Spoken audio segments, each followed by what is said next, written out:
sa Pilipinas. Manila Broadcasting Company.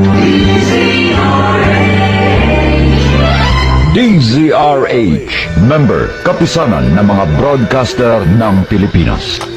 Oktubre 6, 1953, unang sumahimpapawid dito sa DZRH.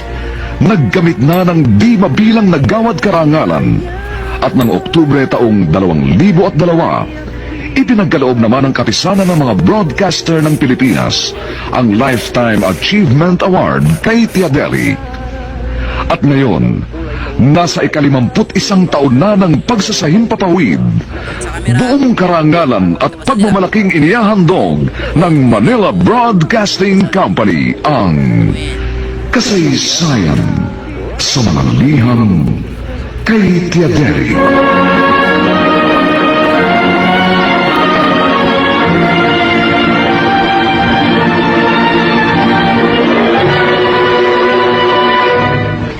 Itong inyong Tia Deli.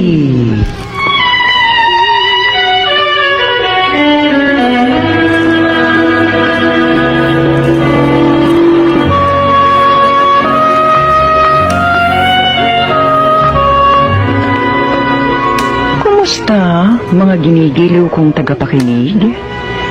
Narito na naman po kami sa pagsasadula ng mga pangyayaring lumikha ng suliranin at bagabag na humitik at naging mahalagang bahagi ng buhay. Mataos naming layo ni magdulot na ikagagaan, kundi man tuluyang ikapapawi ng hapdi at kirot ng pagdurusa o agam-agam.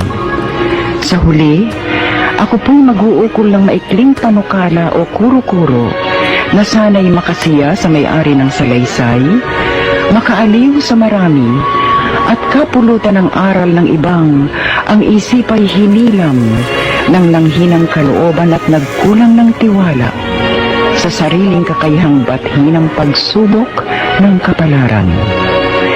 Ito po ang kasaysayan sa mga liham sa inyong Tia Deli.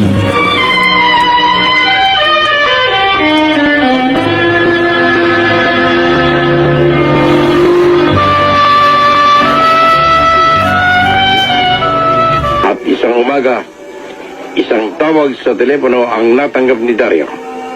Si Lemuel ang nasa linya.